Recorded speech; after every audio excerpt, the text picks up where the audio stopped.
लो दोस्तों, ज़ामियन और बाकी सब लोग जिया को फॉलो करते हुए एक फॉलन ग्राउंड तक पहुंच गए थे, जहां पर उसका एंसेस्टर और स्काई डीमन फिनिक्स क्लैन का एंसेस्टर मौजूद था। ये दोनों ही किसी ड्रैगन एम्परर सोर्स फ्रूट के लिए मरते दम तक फाइट कर रहे थे, जो फ्रूट यहाँ जिया और उसके क्लैन के लिए बहुत ही ज्यादा इंपॉर्टेंट है। इवन के स्काई फिनिक्स डीमन क्लैन वाले लोग भी किसी भी कीमत पर इस ड्रैगन एम्परर सोर्स फ्रूट को हासिल करना चाहते थे। इसलिए हम देखते हैं कि एल्डर हुआंग, फेंकाइनिर और उसके बाकी के साथी यहाँ पर आते ही फौरन से लड़ना शुरू हो गए, जो देखकर दूसरी तरफ जिया ने अपने एंशिएंट वॉइड ड्रैगन क्लैन के एंसेस्टर को जिंदा कर दिया। और वो इतना ज्यादा खतरनाक था कि वो स्काई फिनिक्स डीमन क्लैन के एंसेस्टर को मारने के साथ साथ उन्हें भी डराकर यहाँ से भगा देता है। जिसके बाद एपिसोड के लास्ट में हमने देखा कि ज़ामियन और उसके दोस्त बाकी की ट्रेजर की तलाश में यहाँ एक पिल बीस्ट के पास पहुंच गए थे, जो दिखने में काफी ज्यादा क्यूट लेकिन उतना ही ज्यादा रेयर था। लेकिन यहाँ इस पिल बीस्ट को लेने के लिए वही मिस्टीरियस लड़की भी यहाँ पर आई हुई थी। अब आगे और नेक्स्ट एपिसोड की शुरुआत यहाँ बिल्कुल उसी सीन से शुरू होती है, जहाँ उस मिस्टीरियस लड़की ने ज़ामियन के हाथों से पिल बीस्ट छीन लिया था। ज़ामियन उस मिस्टीरियस मास्क वाली लड़की को देखकर कहता है कि तुम दोबारा से यहाँ पर। दूसरी तरफ जिया भी गुस्सा होते हुए कहती है कि शायद तुम अपनी जिंदगी से बोर हो चुकी हो, जो कि मुंह उठाकर मरने के लिए यहाँ पर चली आई। जो सुनकर बियर किंग भी भड़कते हुए कहता है कि वक्त जाया करने की कोई जरूरत नहीं, चलो चलकर इसे मजा चकाते हैं। ये कहते हुए बियर किंग अभी आगे की तरफ बढ़ने ही वाला था, पर तभी अचानक ज़ामियन ने उसे वहीं पर रोक दिया। जिसके बाद वो उस मिस्टीरियस लड़की से कहता है कि ये पिल बीस्ट मेरे हवाले कर दो और इसके बाद हम लोग पास्ट के सारे मामलों को भूल जाएंगे, तुम्हारे पास अभी भी वक्त है। लेकिन दूसरी तरफ वो मिस्टीरियस लड़की खुद को कुछ ज्यादा ही ताकतवर समझती थी। वो ज़ामियन से कहती है कि मुझे तुम लोगों से फाइट करने में बिल्कुल भी डर नहीं लगता, इसलिए बकवास करना बंद करो, अगर तुम लोग लड़ना चाहते हो तो आगे बढ़ो। जो कहती है उस मिस्टीरियस लड़की ने फौरन से वहां पर 10 पोर्टल बनाते हुए 10 डोजो लेवल के मास्टर समन कर लिए, जिन सबकी आंखें ग्रीन कलर की चमक रही थी। वो रेजिस्ट तो करना चाहते थे, लेकिन ऐसा लग रहा था जैसे कि ये मिस्टीरियस लड़की किसी तरीके से उन्हें कंट्रोल कर रही है। ज़ामियन भी इस बात को समझ चुका था, जो कि मिस किंग लुआन कहती है कि ये सबके सब 9 नेदर व पाइथन क्लैन के एल्डर्स हैं, जो कि गायब हो चुके थे। असड यारहो भी बता रहे थे कि इनमें से ज्यादातर तो 2 स्टार डोजो लेवल के मास्टर है। तभी अचानक हम देखते हैं कि उस मिस्टीरियस लड़की ने अपने सारे के सारे एल्डर्स को ज़ामियन और उसके साथियों पर हमला करने के लिए आगे की तरफ भेज दिया, जो देखकर मजबूरन ज़ामियन के दोस्तों को भी आगे की तरफ बढ़ते हुए उन एल्डर्स के साथ फाइट करनी पड़ी। यहाँ पर एक जबरदस्त जंग छिड़ चुकी थी। ज़ामियन जो कि अकेले 2 मास्टर के साथ टकरा रहा था, लेकिन दूसरी तरफ वो मिस्टीरियस लड़की ये सब फाइट होता हुआ देखकर फौरन यहाँ से भागने की कोशिश करती है, जो देखकर जिया ज़ामियन को आवाज देते हुए कह रही थी कि उसे पकड़ो, वो यहाँ से भाग ना जाए। ये बात दूसरी तरफ ज़ामियन ने जैसे ही सुनी, वो फौरन से उन 2 डोजो लेवल के मास्टर को जोरदार पंच और किक करते हुए खुद से दूर करके फौरन 3000 थंडर टेक्निक का इस्तेमाल करते हुए तेजी के साथ उस लड़की को फॉलो करने लगा। जहाँ कुछ ही देर में बाहर आते हुए ज़ामियन फौरन से उसके पीछे पहुंच गया था और वो उस मिस्टीरियस लड़की से कहता है कि आखिर तुम इतनी भी जल्दी में कहां भाग रही हो। दूसरी तरफ वो मिस्टीरियस लड़की ज़ामियन की ये रफ्तार देखकर सरप्राइज होते हुए कहती है कि ये लड़का कुछ ज्यादा ही तेज है। यहाँ इससे पहले कि ज़ामियन उस मिस्टीरियस लड़की को पकड़ पाता, वो फौरन से ज़ामियन को डॉज कर लेती है। साथ ही साथ उसने ज़ामियन को किक करने की कोशिश करी, लेकिन दूसरी तरफ उल्टा ज़ामियन ने उसके पैर को पकड़ते उसे जोर जोर से घुमाकर साइड पर पटक चुका, जिससे वो लड़की कैसे तैसे खुद को संभाल लेती है। इसके बाद ज़ामियन और उस मिस्टीरियस लड़की के दरमियान एक जबरदस्त फाइट शुरू हो गई थी, जहाँ पर हम देखते हैं कि ज़ामियन ने अपनी माउंटेन ओपनिंग सील का इस्तेमाल करते हुए फौरन से उस लड़की पर हमला कर दिया। ये अटैक था तो काफी ज्यादा पावरफुल, लेकिन दूसरी तरफ हमें देखने को मिलता है कि वो लड़की भी कोई अच्छी खिलाड़ी नहीं थी। वो ज़ामियन की इस माउंटेन ओपनिंग सील को ब्रेक करने में कामयाब हो जाती है। फिर साथ ही साथ वो उस धमाके के प्रेशर से धकेलते हुए पीछे की तरफ पुल पर आकर खड़ी हो चुकी थी, और इससे पहले कि वो खुद को संभाल पाती तब तक ज़ामियन भी वहां पर आ चुका था, जो कि फौरन से अपनी हैवी रूलर को बाहर की तरफ निकालते हुए उस मिस्टीरियस लड़की पर हमला कर चुका। जिस अटैक को पलक झपकते ही वो लड़की फौरन अपनी तलवार बाहर की तरफ निकालते हुए ब्लॉक कर लेती है। दूसरी तरफ ज़ामियन गुस्सा होते उस लड़की से कह रहा था कि तुम्हारे पास अभी भी समय है, वो पिल बीस्ट मेरे हवाले कर दो। मगर दूसरी तरफ वो लड़की जिद में आते हुए कहती है कि नहीं, ऐसा कभी नहीं हो सकता, ये ख्वाब देखना छोड़ दो। जो देखकर ज़ामियन भी गुस्सा होते हुए कहता है कि तुम बहुत ही ज्यादा जिद्दी हो। जो कहते हैं ज़ामियन ने उस लड़की पर और भी ज्यादा जोर लगाना शुरू कर दिया। यहाँ पर इन दोनों के दरमियान जबरदस्त तलवारबाजी का मुकाबला होता है, जिस फाइट में उस लड़की को एक बात तो समझ आ चुकी थी कि वो ज़ामियन को चाहकर भी नहीं हरा सकती, इसलिए वो कुछ भी करके यहाँ से भागने का मौका तलाश कर रही थी। लेकिन इससे पहले कि वो यहाँ से बाहर की तरफ जा पाती, तभी अचानक ज़ामियन उसके सामने आ गया, जहाँ वो अपने हैवी रूलर की 6 हार्मोनिक फ्लेम टेक्निक का इस्तेमाल करते उसे तेजी के साथ गोल गोल घुमाते हुए फौरन से उस मिस्टीरियस लड़की की तरफ उसे थ्रो कर देता है। जिस अटैक को ब्लॉक करने के लिए उस मिस्टीरियस लड़की ने भी दूसरी तरफ अपने स्वॉर्ड का इस्तेमाल किया, लेकिन इस ब्लास्ट के कारण वो पीछे की तरफ दिखे लगी, और इससे पहले कि वो खुद को संभाल पाती तब तक ज़ामियन दोबारा से उसके सामने पहुंच चुका था, जहां वो अपने फ्लेम पंच को रेडी करते हुए यहाँ उस लड़की को एक जोरदार मुक्का कर देता है। ये पंच इतना ज्यादा पावरफुल था कि वो इसकी इफेक्ट के कारण पीछे एक चट्टान से जा लगी, जबकि साथ ही साथ उसे बहुत ही ज्यादा तकलीफ भी हो रही थी। मगर ये तो अभी सिर्फ शुरुआत थी। ज़ामियन इस वक्त गुस्से में है और वो उस लड़की पर जरा सा भी रहम नहीं करने वाला था, बल्कि वो दोबारा से अपने हैवी रूलर को लेकर यहाँ उसी लड़की की तरफ बढ़ रहा है। जो देखकर दूसरी तरफ वो मिस्टीरियस लड़की भी घबराकर फौरन से अपने सबसे पावरफुल डिमोनिक आई बॉडी कंट्रोल टेक्निक को एक्टिवेट कर लेती है, जिसका इस्तेमाल करते हुए उसने अब तक कई सारे डोजो लेवल के मास्टर्स को कंट्रोल किया था। ज़ामियन ने भी जैसे यहाँ पर उस मिस्टीरियस लड़की की आंखों में देखा, वो भी हिप्नोटाइज हो चुका था, जहाँ वो अपने सोल सी के अंदर देखता है कि उसकी सोल काफी बुरी तरीके से जगड़ चुकी थी। ज़ामियन को समझ आ गया था कि वो किसी तरह की बॉडी कंट्रोल टेक्निक का इस्तेमाल कर रही है, ताकि वो मेरी सोल को कैद करते हुए मेरी बॉडी पर कब्जा कर सके। मगर ये काम उस लड़की के लिए जरा सा भी आसान नहीं होगा, क्योंकि ज़ामियन की बॉडी में मौजूद है 3 तरह की अलग अलग हेवनली फ्लेम्स, जिन फ्लेम्स को ज़ामियन इकट्ठा करते हुए एक साथ ही अपनी बॉडी से अनलीश कर देता है। और यहाँ पर ये फ्लेम्स इतनी ज्यादा खतरनाक थी कि उस मिस्टीरियस लड़की की ये बॉडी कंट्रोल टेक्निक वहीं पर टूट जाती है, जिस वजह से ज़ामियन एक बार फिर से होश में आ चुका था, और वो यहाँ पर अपने फाइनल अटैक का इस्तेमाल करते हुए आखिरकार उस मिस्टीरियस लड़की को हरा देता है, जिसकी वजह से हम देखते हैं कि यहाँ पर उस लड़की का मास्क भी गिर चुका था। साथ ही साथ वो खुद भी बहुत ही बुरी तरीके से इंजर्ड होती हुई नीचे की तरफ पुल पर आ गिरी थी, जो देखकर ज़्यामियन भी धीरे धीरे से उसी मिस्टीरियस लड़की की तरफ आने लगा। जहाँ पास आती है ज़्यामियन फौरन से अपनी तलवार को उसकी गर्दन पर तानते हुए कहता है कि चलो वो पिल बीस्ट अब मेरे हवाले कर दो। लेकिन ये लड़की जो कि पहले नीचे की तरफ देख रही थी, अचानक से ऊपर की तरफ ज़्यामियन की आंखों में देखते हुए कहती है कि कभी नहीं। ज़्यामियन तो यहाँ इस लड़की की आंखों में देखते ही फौरन से उसे पहचान किया था। उसे पास के कुछ विजन्स आने लगे। वो हैरान होते हुए कहता है कि ये तो ग्रीन सर्पेंट 3 फ्लावर आइस है, कहीं तुम किंगलिंग तो नहीं, जो कि ज़्यामियन की बचपन की एक दोस्त थी। यहाँ ज़्यामियन की मुंह से अपना नाम सुनकर तो वो लड़की भी शौक होकर सवाल करते हुए कहती है कि आखिर तुम्हें मेरा नाम कैसे मालूम है। जो सुनकर ज़्यामियन मुस्कुराते हुए कहता है तो ये तुम ही हो, क्या सच में तुमने मुझे पहचाना नहीं? हाँ शायद इसलिए क्योंकि मैं पहले से काफी बदल चुका, लेकिन यकीनन तुम्हें मेरा ये हैवी रूलर तो याद होगा। याद करो, मैं गामा एम्पायर के डेजर्ट्स में तुमसे मिला था। ज़्यामियन की सारी बातें सुनते हुए मिस किंगलिन भी ज़्यामियन को काफी गौर से देख रही थी और उसे भी अपने पास की थोड़ी बहुत मेमोरीज याद आने लगी, जहाँ कैसे ज़्यामियन ने उसे कई लोगों से बचाया था। साथ ही साथ ज़्यामियन ने उसके हाथों पर बने हुए स्केल्स की तरफ देखते उसे ये कहा था कि तुम्हारे हाथों पर ये कितने प्यारे स्केल्स हैं। साथ ही साथ ये वही समय था जब मिस किंगलिन काफी ज्यादा डिप्रेस रहती थी, लेकिन ज़्यामियन ने उसे समझाया कि तुम अपने लिए जीती हो, दूसरों की परवाह करना बंद करो। ज़्यामियन मिस किंगलिन के बचपन में उसका एक बहुत ही सारा इंपॉर्टेंट हिस्सा रह चुका है। यहाँ पर ज़्यामियन को याद करते हुए मिस किंगलिन भी कहती है कि कहीं तुम यंग मास्टर ज़्यामियन तो नहीं हो। ये कहते हुए मिस किंगलिन के चेहरे पर एक राहत आ चुकी थी, जैसे कि वो ज़्यामियन से मिलकर काफी ज्यादा खुश है। ज़्यामियन भी दूसरी तरफ अपनी पुरानी मिस किंगलिन को पाकर मुस्कुरा रहा था। साथ ही साथ वो आगे की तरफ हाथ बढ़ाते हुए कहता है कि अच्छा हुआ कि तुम्हें सब कुछ याद आ गया। ये कहते हुए ज़्यामियन मिस किंगलिन को खड़ा करते हुए कहता है कि तुम अब पहले से काफी बड़ी हो चुकी हो। दूसरी तरफ मिस किंगलिन भी ज़्यामियन से कहती है कि ज़्यामियन मुझे माफ कर देना, कहीं मैंने तुम्हें चोट तो नहीं लगा दी। हाँ क्या मजाक है, जैसे कि ये हमारे ज़्यामियन को चोट लगा सकती है। दूसरी तरफ ज़्यामियन भी उसे यही जवाब देता है कि नहीं मेरी फिक्र मत करो, मैं ठीक हूँ, लेकिन मैंने तुम पर कुछ जरा ही बेरहमी दिखा दी, तुम इंजर्ड हो चुकी हो, उसके लिए मैं तुमसे माफी मांगता हूँ। साथ ही साथ ज़्यामियन अपने पास से एक रिकवरी पिल निकालकर यहाँ मिस किंगलिन को देखते हुए कहता है कि ये खा लो। मिस किंगलिन भी ज़्यामियन की बातें सुनते हुए वो पिल फौरन से लेकर खा चुकी थी। साथ ही साथ उसे याद आया कि ज़्यामियन के दोस्तों पर उसने अपने कई सारे एल्डर्स छोड़ रखे थे, इसलिए वो फौरन से कुछ हैंड साइंस बनाते हुए अपने सारे के सारे एल्डर्स को रुकने का ऑर्डर देती है। साथ ही साथ उसने सारे के सारे एल्डर्स अपने पास बुला लिए।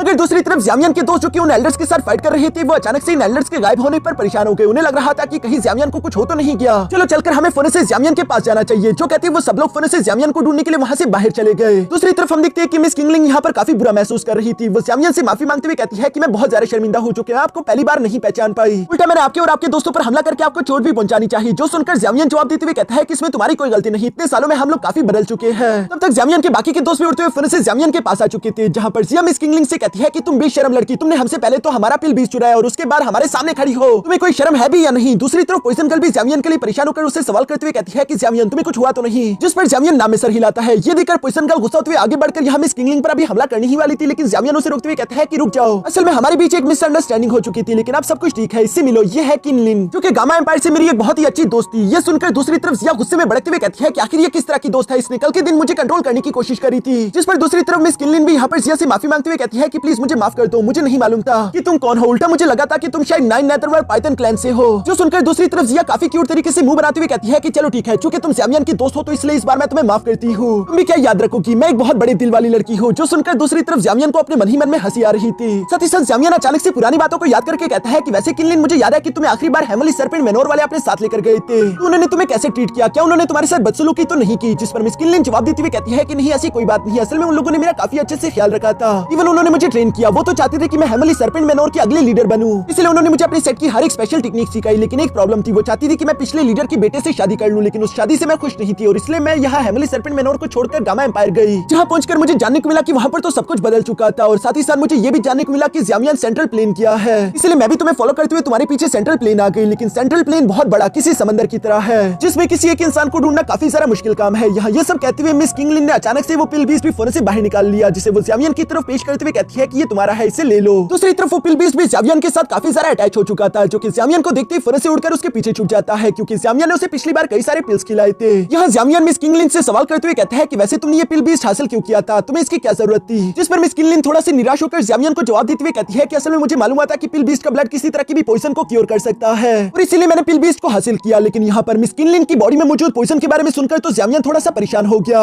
इसके बाद हम एंशिएंट नून के एक और पार्ट को देखते हैं, जहाँ पर हेमली टायर की फाइटिंग स्किल पड़ा हुआ था, लेकिन फिलहाल वो स्किल किसी तरह की सील के अंदर कैद था, जिस सील के टूटने का सब लोग इंतजार कर रहे थे। यहाँ पर ज़्यामियन के सारे दुश्मन पहुंच चुके हैं, इवन की फ्लेम बर्निंग वैली के मास्टर टैंक भी यहाँ पर अपने साथियों को लेकर पहुंच जाते हैं। सबके सब एक दूसरे पर घात लगाकर बैठे हुए थे। मिस वाइर यहाँ पर मास्टर टैंक से सवाल करते हुए पूछती है कि ज़्यामियन कहीं पर दिखाई नहीं दे रहा, जिस पर मास्टर टैंक जवाब देकर कहते हैं कि ज़्यामियन की फिक्र मत करो, वो काफी ताकतवर है, यकीनन उसे कुछ नहीं होगा, वो जल्दी यहाँ पर आ जाएगा। मास्टर टैंक का बस ये कहना ही था कि सीन शिफ्ट होकर वापस से ज़्यामियन पर आ जाता है, जो कि यहाँ पर मिस किंगलिन की बॉडी के अंदर मौजूद पॉइजन को चेक कर रहा था, जिसे चेक करते हुए अचानक से ज़्यामियन परेशान होकर कहता है कि आखिर ये किस तरह का ठंडा और इवल पॉइजन है। मिस किंगलिन ज़्यामियन की ये बात सुनकर उसे जवाब देते हुए बताती है कि ये 9 नेदरवर्ल्ड पाइथन क्लैन का इंपीरियल करप्ट हर्ड पॉइजन है, जो कि दुनिया के सबसे घातक पॉइजनों में से एक है और इसका कोई भी इलाज नहीं। ये सुनकर ज़ामियन काफी सारा परेशान हो गया था और वो समझ जाता है कि यहाँ पर मिस किनलिन को ये पॉइजन 9 नेदरवर्ल्ड पाइथन क्लैन के एल्डर्स ने ही दिया होगा। लेकिन ज़ामियन को ये समझ नहीं आ रहा था कि आखिर मिस किनलिन का 9 नेदरवर्ल्ड पाइथन क्लैन से पंगा क्या है, जिस पर मिस किनलिन ज़ामियन को बताती है कि मैंने कोई पंगा नहीं लिया, ये लोग ही मेरे पीछे पड़े हुए थे। असल में मैं जब नई इस बीस्ट डोमेन के अंदर आई थी तो मैंने अपनी ग्रीन सर्पेंट 3 फ्लावर आइस का इस्तेमाल करते हुए कुछ ordinary snake shape magical beast को कंट्रोल करने की कोशिश करी ताकि वो मुझे महफूज रख सके। लेकिन यहाँ ये सब करते हुए मुझे 9 नेदरवर्ल्ड पाइथन क्लैन के एक 200 लेवल मास्टर ने देख लिया, जिससे मेरी ग्रीन सर्पेंट 3 फ्लावर आइस को भी पहचान लिया और वो किसी भी हालत में मेरी इन आइस को एक्टिव करना चाहता है ताकि वो इसका खुद के लिए इस्तेमाल कर सके। उसके साथ मेरे लिए टकराना काफी ज्यादा डिफिकल्ट था। मैं बहुत ही बुरी तरीके से इंजर्ड हो चुकी थी, इवन कि उसने मेरी बॉडी के अंदर ये इंपीरियल कोरोसिव हार्ड पॉइजन भी डाल दिया। और चूंकि मैं इतनी ज्यादा कमजोर हो चुकी थी और उसे हरा भी नहीं सकती थी, तो इसलिए मुझे मजबूरन होकर अपनी डिमोनिक आई बॉडी कंट्रोल टेक्निक का इस्तेमाल करना पड़ा ताकि मैं उसे कंट्रोल कर सकूं। मगर जब मैंने 9 नेदरवर्ल्ड पाइथन क्लैन के एक एल्डर को कंट्रोल किया तो ये खबर आग की तरह फैल गई और उनके क्लैन के और भी कई सारे एल्डर्स मेरी जान के पीछे पड़ गए थे। वो सब लोग जो कि मेरा शिकार करने के लिए मेरे पीछे आते, मैं उन्हें भी हरा कर उन्हें इसी तरीके से कंट्रोल करने लगी। यहाँ ये सारी बातें सुनते हुए जिया कहती है कि ग्रीन सर्पेंट 3 फ्लावर आइस, मैंने इनके बारे में सुना है, ये किसी तरह भी स्नेक शेप वाले मैजिकल बीस्ट के खिलाफ काफी सारा इफेक्टिव है। मैं समझा कि वो लोग तुम्हारी जान के पीछे क्यों पड़े हुए थे, क्योंकि उनमें से जिसको भी ये आइस मिलेगी वो काफी सारा पावरफुल हो जाएगा, इवन कि वो अपने क्लैन का नेक्स्ट लीडर बनने के काबिल हो सकता है।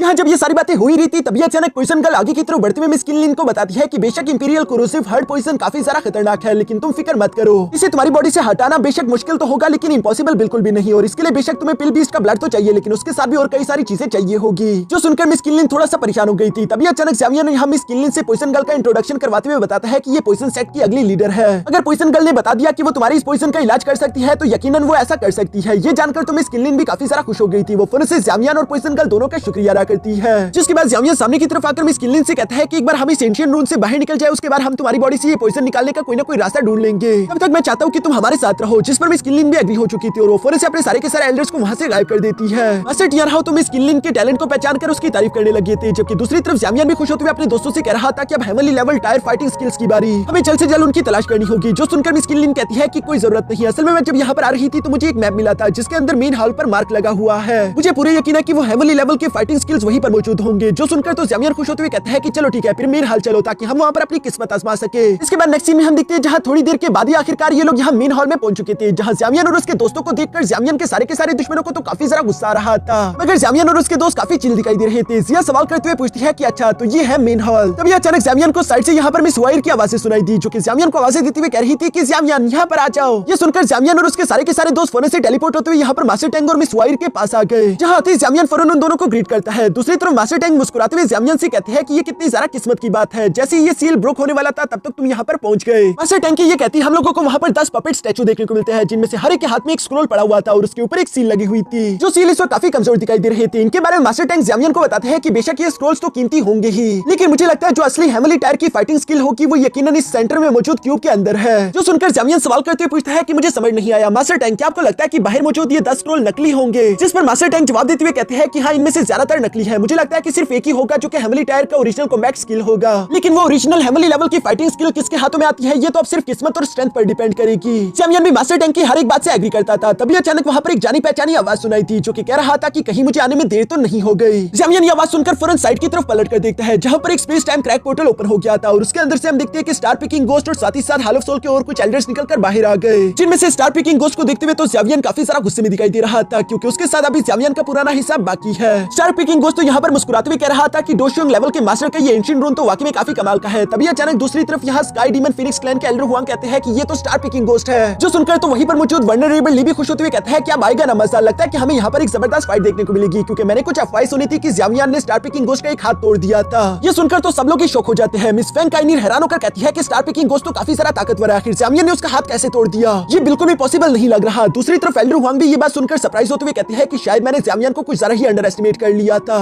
लेकिन अगर ये बात सच है तो ये हमारे लिए एक बहुत ही ज्यादा बेस्ट अपॉर्चुनिटी होगी। जैसे ही यहाँ पर स्टार पिकिंग गोस्ट और ज़ामियन के बीच फाइट हो तो हम भी इस मौके का फायदा उठाते हुए ड्रैगन एम्परर सोर्स फ्रूट हासिल करने की कोशिश करेंगे। यहाँ पर ये सारी बातें तो चल ही रही थी। तभी अचानक नीचे की तरफ मौजूद ज़ामियन जो कि स्टार पिकिंग गोस्ट के नकली हाथ की तरफ देख रहा था, वो फौरन से स्टार पिकिंग गोस्ट को आवाज देते हुए कहता है कि तुम्हारा ये हाथ तो काफी खूबसूरत है। ज़ामियन की आवाज सुनकर स्टार पिकिंग गोस्ट की भी नजर अचानक से ज़ामियन पर पड़ गई थी और वो हैरान होते हुए कहता है कि ज़ामियन तो तुम जिंदा हो। ज़ामियन भी उसके जवाब में बोलता है कि हाँ तुम्हें मारे बगैर आखिर मैं इतनी जल्दी कैसे मर सकता हूँ। ये सुनकर तो स्टार पिकिंग गोस्ट को और भी सारा गुस्सा आ गया था। वो फौरन ही गुस्से के साथ अपनी तलवार को बाहर की तरफ निकालते हुए कहता है कि तुम मामूली चूहे, पिछली बार तो तुम बच गए थे लेकिन इस बार मैं तुम्हारी जान लेकर ही रहूंगा। जो सुनकर नीचे की तरफ मौजूद ज़ामियन काफी कुल तरीके से आगे की तरफ बढ़कर अपनी फ्लेम को एक्टिवेट करते हुए कहता है कि शायद तुम अपने दूसरे हाथ को भी पसंद नहीं करते, लगता है कि तुम्हें अपना दूसरा हाथ भी तोड़वाना है। मास्टर टैंक भी ज़्यामियन का साथ देने के लिए धीरे-धीरे से सामने की तरफ आ गए थे, जहां पर उन्होंने भी अपनी पावर्स अनलीश कर दी थी। यहाँ पर स्टार पिकिंग गोस्ट को समझ आ जाता है कि ज़्यामियन से दुश्मनी मतलब मास्टर टैंक से भी दुश्मनी। यहाँ जब वो ये सब सोच रहा था तभी अचानक सेंटर में मौजूद उस क्यूब के अंदर से कुछ एनर्जी वेव निकलकर बाहर आना शुरू हो गए, जो कि बाहर मौजूद उन सील को क्रैक कर रहे थे, जो देखकर सब लोग समझ गए थे कि जल्दी ये सील टूट जाएंगे। स्टार पिकिंग गोस्ट भी अपने मन में कहता है कि पहले के लिए मुझे अपने हाल मास्टर का ऑर्डर पूरा करना होगा, यानी कि वो यहाँ पर अपने हाल मास्टर के हुक्म पर हेवनली लेवल के फाइटिंग स्किल्स को हासिल करने के लिए आया है। और साथ ही साथ वो जानता रहा कि अगर मास्टर टैंक बीच में इन्वॉल्व है तो इसका मतलब कि अभी के लिए मैं फिलहाल ज़्यामियन को जान से नहीं मार सकता, मुझे पहले वो मिशन पूरा करना चाहिए, उसके बाद ज़्यामियन को देखूंगा। यहाँ ये सब सोचते हुए स्टार पिकिंग गोस्ट ज़्यामियन को धमकी लगाते हुए कहता है कि एक बार मेरा बिजनेस कंप्लीट हो जाए उसके बाद मैं तुम्हें भी देख लूंगा, जिस पर ज़्यामियन भी जवाब देते हुए कहता है कि मुझे उस लम्हे का इंतजार रहेगा।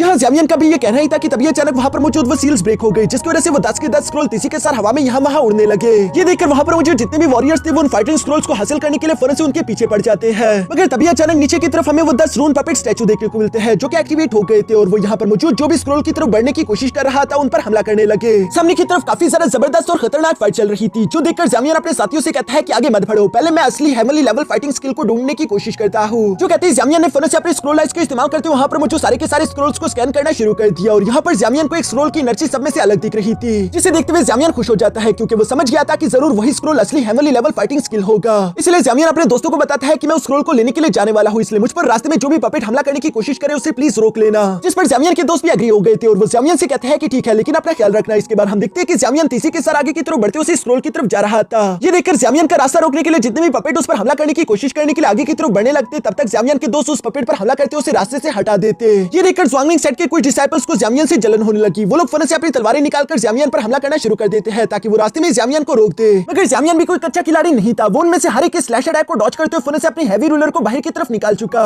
जिसका इस्तेमाल करते हुए ज़्यामियन उन तीनों से अकेले टकराना शुरू कर देता है। यहाँ पर एक बहुत ही जबरदस्त फाइट हो रही थी। अचानक हम देखते हैं कि ज़्यामियन ने फौरन अपनी माउंटेन ओपनिंग सील एक्टिवेट कर ली, जिस टेक्निक का इस्तेमाल करते हुए ज़्यामियन ने यहाँ पर उन तीनों को ढेर कर दिया। इसके बाद हम देखते हैं कि ज़्यामियन एक बार फिर से उस हेवनली लेवल फाइटिंग स्किल के पीछे पड़ जाता है, पर इससे पहले कि ज़्यामियन यहाँ उस स्क्रॉल को पकड़ पाता तभी अचानक वहाँ पर एक और नमूना अपने एक्स को लेकर पहुंच गया, जो कि ज़्यामियन पर हमला करते हुए कह रहा था कि स्किल से दूर रहो, ये मुझे बिलोंग करती है। ज़्यामियन ने भी दूसरी तरफ उसके अटैक को डॉज करते हुए फौरन से अपनी 3000 बर्निंग ड्रैगन को बाहर की तरफ निकाल लिया था, जिसका इस्तेमाल करते हुए उस वॉरियर पर हमला करते हुए कहता है कि अभी तुम इतने बड़े नहीं हुए, बाद में आना। और ज़्यामियन की सिर्फ एक ही अटैक के साथ वो आदमी भी ढेर हो गया। अब इसके बाद ज़्यामियन के रास्ते में कोई भी दुश्मन नहीं था, इसलिए ज़्यामियन जितनी जल्दी से हो सके उस स्किल के पीछे पड़कर उसे हासिल करने की कोशिश करने लगा, मगर दूसरी तरफ ज़्वांगलिंग सेट का लीडर जिसके बेटे को ज़्यामियन ने जान से मार दिया था उसकी नजर ज़्यामियन पर पड़ जाती है, और जैसा कि हम जानते हैं कि ये लोग कभी भी अपनी हरकतों से बाज नहीं आते, इसलिए दूसरी तरफ जैसे ही ज़्यामियन ने अपनी स्पिरिचुअल एनर्जी का इस्तेमाल करते हुए यहाँ पर उस स्क्रॉल को पकड़ा तभी अचानक ज़्वांगलिंग सेट का लीडर भी यहाँ पर आ जाता है, जो कि अपनी एनर्जी का इस्तेमाल करते हुए ज़्यामियन से वो स्क्रॉल छीनने लगा, जबकि साथ ही साथ वो ज़्यामियन को धमकी लगाते हुए कह रहा था कि ज़्यामियन तुमने मेरे बेटे को जान से मारकर अच्छा नहीं किया, आज के दिन मैं तुम्हें अपने बेटे के पास पहुंचा दूंगा।